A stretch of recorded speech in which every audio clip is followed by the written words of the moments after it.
TNUSRBக்கு புதிய தலைவர் நியமிக்கப்பட்டுள்ளார். அதன் இணையதள பக்கத்திலும் முக்கிய மாற்றங்கள் செய்யப்பட்டுள்ளன. இதனால் தேர்வர்களுக்கு என்னென்ன மாற்றங்கள் வர வாய்ப்பு இருக்கிறது, முழு விவரங்களையும் இந்த வீடியோவில் பார்ப்போம். அனைவருக்கும் வணக்கம். இந்த வீடியோவில் நம்ம எதை பற்றி பார்க்க போகிறோம் அப்படின்னா, TNUSRBயில் வந்து அப்பப்போ மாற்றங்கள் பண்ணிகிட்டே இருக்காங்க. அதாவது அந்த வெப்சைட்டில் வந்து லோகோ மாற்றிட்டாங்க, ஃப்ரண்ட்டில் இருக்கக்கூடிய ஃபோட்டோ மாற்றிட்டாங்க, அப்புறம் வந்து போர்டு தலைவரோட ஃபோட்டோ போட்டுட்டு கீழே வந்து லெட்டர் எழுதியிருக்கிறாங்க. ஸோ வந்து இதுலேருந்து நம்மளுக்கு என்ன தெரியுது அப்படின்னா, அவங்க வந்து ஒர்க் பண்ணிட்டு இருக்காங்கங்கிறது நம்மளுக்கு தெளிவாகவே தெரியுது. அதாவது ஒவ்வொன்றா மாற்றிட்டு இருக்கிறாங்க. ஸோ அப்போ வந்து நம்மளுக்கான மாற்றங்களும் இதில் இருக்கும். ரிசல்ட்டு, அப்புறம் இன்னும் வரக்கூடிய அடுத்தடுத்து என்னென்ன ப்ராசஸ் இருக்குங்கிறத அவங்க வந்து பார்த்துட்டு தான் இருக்கிறாங்க. அது வரைக்கும் நம்மளுக்கு ஓரளவுக்கு நல்லாவே தெரியுது. இதுலேருந்து ஒர்க் போயிட்டு தான் இருக்குது. நான் உங்கள்கிட்ட அந்த ரிசல்ட்டு பற்றியும் நான் நேற்று கேட்டதுக்கும் நான் கமெண்ட்லையும் சொல்லியிருக்கேன், நம்மகிட்ட பர்சனலாக கேட்டவங்ககிட்டையும் சொல்லியிருக்கேன். கிட்டத்தட்ட எல்லாத்தையும் திருப்பி சொல்லிக்கிட்டே தான் இருக்கேன் ஒவ்வொருத்தட்டையா. நீங்கள் திருப்பி கேட்டுட்டு இன்னைக்கு கேட்டவங்க திருப்பி மறுநாள் பார்க்குறீங்க, மறுநாளும் திருப்பி அதே தான் கேட்டுட்டு இருக்கீங்க.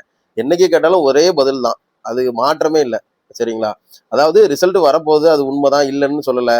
நான் சொன்னேன், நீங்கள் யாருமே கேட்கல. நான் முந்தா நாள்லாம் வந்துட்டு எனக்கு அவ்வளோ ஃபோன், அவ்வளோ மெசேஜ். சார் என்ன சார் வந்து வெள்ளிக்கிழமை வருதுன்றாங்க ரிசல்ட்டு, என்ன சார் இன்னும் வரலையா அப்படின்னு சொல்லி கேட்டுட்டு இருந்தீங்க. நான் சொல்லிட்டேன், இப்போ டேட்லாம் அதாவது சொல்லி வச்ச மாதிரி இந்த டேட்டில் வரும்னா நம்ம யாரும் சொல்ல மாட்டாங்க, யாரும் சொல்லவும் முடியாது. அது நல்லா தெரிஞ்சுக்கோங்கன்னு திருப்பி சொல்லியாச்சு. இந்த வீடியோ மூலமும் நான் அதை தான் சொல்கிறேன். ஒரு குறிப்பிட்ட இந்த இந்த இதுல இருந்து இந்த இதுல வரலாம் அப்படிங்கிறத தான் எல்லாருமே சொல்ல முடியுமே தவிர, இந்த டேட்ல தான் வரும்னு அப்படி நம்ம சொல்லவே முடியாது. ஏதோ ஒரு 2-3 வெள்ளிக்கிழமை வந்துட்டு ரிசல்ட் வந்துட்டுங்கிறனால, வெள்ளிக்கிழமை வந்தோன்னா வெள்ளிக்கிழமைனால ரிசல்ட்டுன்னு எவனா ஒருத்தன் கிளப்பி விட்டுறான். அவன் கிளப்பி விட்டது மட்டும் இல்லாம அவனால நான் ரொம்ப பாதிக்கப்படுறேன். எல்லாரும் நம்மளுக்கு வந்து மெசேஜ் வந்து, சார் அவரு இப்படி சொல்றாரு, ரிசல்ட் வந்துருமா சார்? அந்த மெசேஜ் அவங்க ஏதாச்சும் டெலகிராம்ல இதுலயா ஒரு போட்ட மெசேஜ் எடுத்து எனக்கு போட்டு அவ்வளோ மெசேஜ்.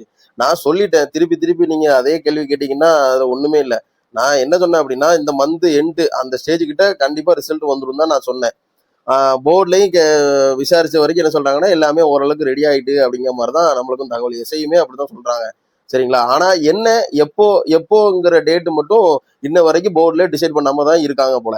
ஸோ அதனாலதான் இன்ன வரைக்கும் நம்மளுக்குமே இன்னும் கொஞ்சம் ஒரு உறுதியான தகவல் எதுவுமே கிடைக்கல. சரிங்களா? அப்புறம் வந்து இந்த அதாவது இந்த நம்ம வெப்சைட்ல வந்து இவ்வளவு மாற்றங்கள் பண்ணியிருக்காங்க. நம்மளுக்கு வேற ஏதாச்சும் ஒரு மாற்றங்கள் இருக்குமா அப்படின்னு பாத்தீங்க அப்படின்னா, என்ன மாற்றம் இருக்கு அப்படின்னா, பழைய கொஸ்டின்ல இருந்து இந்த கொஸ்டின் அதாவது பேட்டர்ன் சேஞ்ச் பண்ணிட்டே இருப்பாங்கல்ல.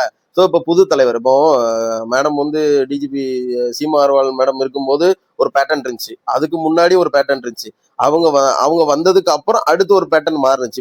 இப்போ லாஸ்டா நடந்த SIPC கொஸ்டின் பாத்தீங்கன்னா அதை விட கொஞ்சம் லைட்டா கொஞ்சம் வித்தியாசமா இருந்துச்சு கொஸ்டின்ஸ் எல்லாமே. ஸோ இப்போ புது தலைவர் வந்திருக்காங்க. ஸோ இதுலயும் ஏதாச்சும் சில சேஞ்சஸ் கொடுக்கக்கான வாய்ப்புகள் இருக்கு.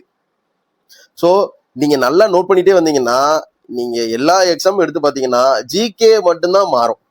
ஜிகேல ஏதாச்சும் ஒரு டிஃப்ரெண்ட் கொடுப்பாங்க, ஜிகேல வேற ஏதாச்சும் மாற்றங்கள் கொண்டு வருவாங்க. முன்னாடிலாம் வந்து கூற்று காரணம்லாம் கிடையாது, இப்போ அந்த தடவை கூற்றுலாம் உள்ள கொண்டு வந்திருக்காங்க. ஸோ அது வந்து 2022 கூற்று, ஒற்றுள் சரி, ஒற்றுள் தவறு, அந்த மாதிரிலாம் கொண்டு வந்திருக்காங்க. முன்னாடிலாம் அப்படி கிடையாது.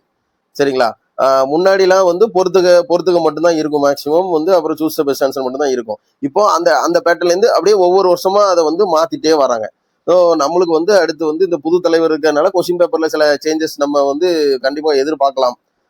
நம்மளுக்கு இது எப்போ தெரியும் அப்படின்னா, நம்மளுக்கு ஒரு எக்ஸாம் கண்டக்ட் பண்ணி முடிச்சதுக்கு அப்புறம் தான் நம்மளுக்கு தெரியும் இந்த பேட்டர்ன் எப்படி கொண்டு போறாங்க, இந்த போர்டு வந்து இந்த ரூட்ல தான் போறாங்கிறத நம்ம கண்டுபிடிக்கிறதுக்கு ஒரு எக்ஸாம் கண்டிப்பா தேவைப்படும். அது எந்த எக்ஸாம்னா டெக்னிக்கல் எக்ஸாம்ல தான் கண்டிப்பா தேவைப்படும். டெக்னிக்கல் எக்ஸாமை வச்சுதான் நம்ம இவங்க எந்த ரூட்ல போறாங்கிறத நம்ம கண்டுபிடிக்க முடியும். சரிங்களா? மேக்சிமம் வந்து அந்த ஒரு புது தலைவர் வந்த உடனே ஃபர்ஸ்ட் எக்ஸாம் ஒரு எக்ஸாம் இருக்கும். அந்த எக்ஸாம்ல அந்த பேட்டர்ன் நம்மளுக்கு தெரிஞ்சிடும். ஸோ அது வரைக்கும் நீங்க வந்து ரெகுலரா படிச்சுட்டே இருக்கணும். நீங்க நல்லா பார்த்துட்டு வந்தீங்கன்னா எல்லாமே மாறி இருக்குமே தவிர ரீசனிங் மட்டும் மாறி இருக்காது. ஸோ நீங்க எல்லாரும் ரீசனிங்கை முதல்ல நல்லா கான்சென்ட்ரேஷன் பண்ணி படிங்க. சரிங்களா? நம்ம வந்து பிசியா இருக்கட்டும், எஸ்ஐயா இருக்கட்டும், நம்ம முழுக்க ரீசனிங் நல்லா டார்கெட் பண்ணி பண்ணீங்கன்னா, மித்த இடத்துல நம்ம வந்து லீகேஜ் விட்டா கூட நம்ம இந்த இடத்துல நம்ம சரி பண்ணிக்கலாம். ரீசனிங்ல தான் எல்லாரும் கோட்டை விடுறாங்க. அப்படிங்கப்போ நீங்க கொஞ்சம் ரீசனிங்கை கொஞ்சம் இன்னும் கொஞ்சம் கூடுதலான எஃபர்ட் போட்டு அதுக்கு இன்னும் கொஞ்சம் நேரத்தை கொஞ்சம் செலவிடுங்க. சரிங்களா? அப்புறம் வந்து நம்ம எஸ்ஐக்கு வந்து ஆல்ரெடி ஒரு செகண்ட் பேட்ச், இப்போ எஸ்ஐ பேட்ச் போயிட்டு இருக்கு, டெஸ்ட் பேட்ச் போயிட்டு இருக்கு. அதில் வந்து நீங்க வந்து ஜாயின் பண்றவங்களுக்கு வந்து உண்மைக்குமே சீரியஸா சொல்றேன், என்னோட பர்சனல் கைடன்ஸ் அதுல நிறையவே இருக்கும். முடிஞ்ச அளவு யாரும் மிஸ் பண்ணாதீங்கன்னு தான் நான் சொல்லுவேன். சரிங்களா? ஏன்னா எனக்கு தெரிஞ்ச நிறைய விஷயங்களை நான் அந்த டெஸ்ட் பேஜ்ல சேர்றவங்களுக்கு பர்சனலாவே நான் சொல்றேன். குரூப்லயும் சொல்லிடுவேன். நான் இதை எதாவது பண்ணணும், இதை எதாவது பண்ணக்கூடாதுங்கிறத ரொம்ப டீட்டெயிலாகவும் தெளிவாகவும் சொல்லிடுவேன். அதனால நீங்க ஜாயின் பண்ணிக்கிறது உங்களுக்கு ரொம்ப நல்லதுன்னு தான் நான் சொல்லுவேன். அப்புறம் வந்து நம்ம இதுக்கு அடுத்து ஒரு டெஸ்ட்டை என்ன கொண்டு போகலான்னு இருக்கோம் அப்படின்னா, நம்ம குரூப்ல போட்டிருந்தோம். ரீசனிங்க்கு மட்டுமே ஒரு டெஸ்ட் பேட்ச் கொண்டு போகலாமா அப்படின்னு கேட்டதுக்கு நிறைய பேர் சார் கண்டிப்பா பண்ணுங்க சார் அப்படின்னு சொல்லி சொன்னாங்க. அது வந்து நம்ம ஃபியூச்சர்ல கண்டிப்பா நம்ம அந்த பேட்ச் ஒன்று பண்ணுவோம். அது இந்த இந்த இந்த எஸ்ஐ பேட்ச் 2 முடிஞ்சதுக்கு அப்புறம் அது அது இன்னும் ஒரு ஒரு ஒரு பேட்சுக்கு அப்புறம் இருக்கிற மாதிரி பிளான் பண்றேன். ஏன்னா இன்னும் கொஞ்சம் தள்ளி கொண்டு போனதுக்கு அப்புறம் தான் கொஞ்சம் நல்லா இருக்கும். அதாவது இந்த எஸ்ஐபிசிக்கான வந்து ரிசல்ட் எல்லாமே வந்ததுக்கு அப்புறம் அதை வந்து பண்ணலான் இருக்கு. உங்களுக்கு விருப்பம் உள்ளவங்க வந்து இந்த செகண்ட் பேஜ்ல ஜாயின் பண்ணிக்கோங்க.